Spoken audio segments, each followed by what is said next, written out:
J.P. Das theory of intelligence? So the J.P. Das theory was the PASS model.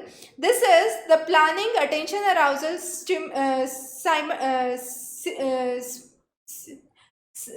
simultaneous and successive cognition. So it is PASS. Now this model was given by J.P. Das, and it said that brain is interdependent. It is made up of various elements which are dependent on one another, but each of them have separate functions to perform. So I cannot say that they work in isolation. They have separate functions to perform, but at the same time they are independent as well. And Luria's neuropsychological work also helped about dividing this intelligence under J.P. Das theory into 4 aspects, as we have mentioned. So Wechsler, when talked about intelligence, said that intelligence is a global ability to think rationally, act purposefully, and deal effectively. J.P. Das, who was Jagannath Prasad Das, was again an international scholar who focused on redefining this aspect of human intelligence, and he said that there is planning, coding, attention, and arousal that contribute to intelligence, and together it is known as the PASS model. PASS model was first given by Das, Kripe, and Jeman.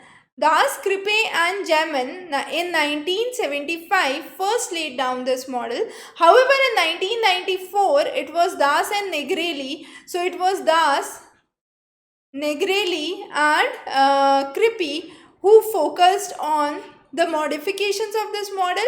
And finally, in 1996 it was Das, then it was Carr and Perilla who finally elaborated this theory. So this model can be applied to children even who have learning disabilities, who have mental retardation, who have attention disorders, or for a specific population who face certain challenges. So there are 4 aspects. The first aspect, the first step is the step of attention arousal. So here we focus on attention to a particular stimuli.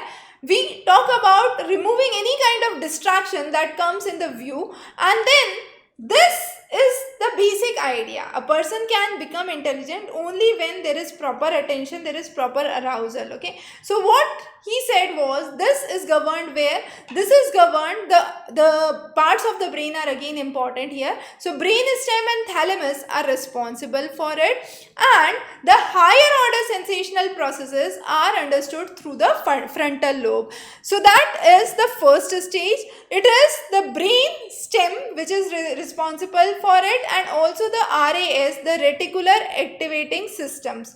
The next is the simultaneous processing and successive cognitive processing. Simultaneous means when you have numerous information coming together, you observe the information, develop relationship, and form a structure. This happens in the occipital and the parietal lobes. So an important element here, it connects the knowledge, it helps us to make a systematized knowledge.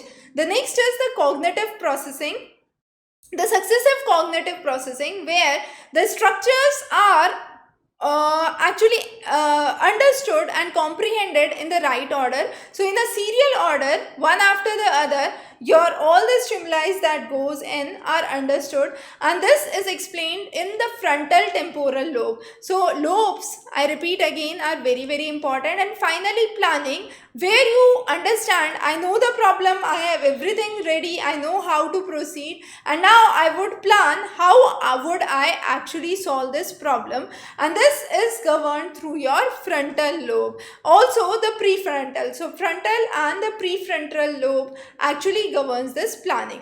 Okay, so step 1 is attention.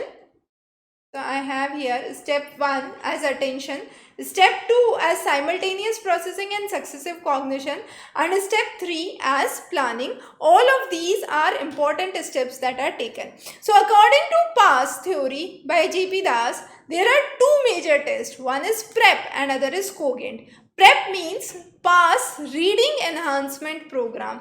It is widely based on students and their ability to understand. So without distraction, whether a student can read read the content which is given.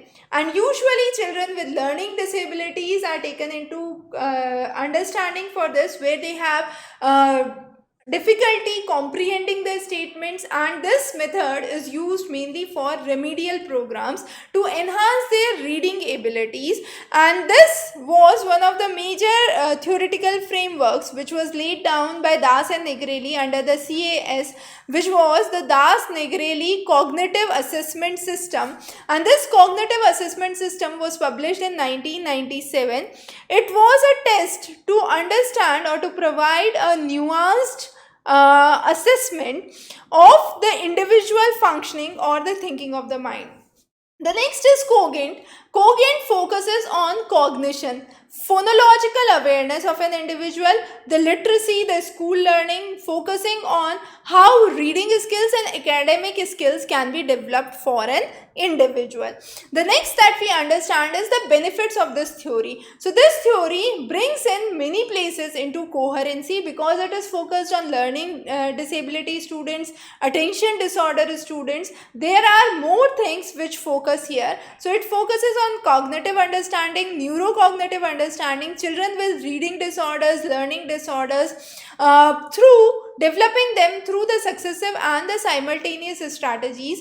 And this theory is well recognized because it is more based on cognitive understanding, and it restores the credibility of intellectual assessment, specifically for those having learning disabilities, having attention disorders, and focusing more on abilities, not capabilities of an individual. Now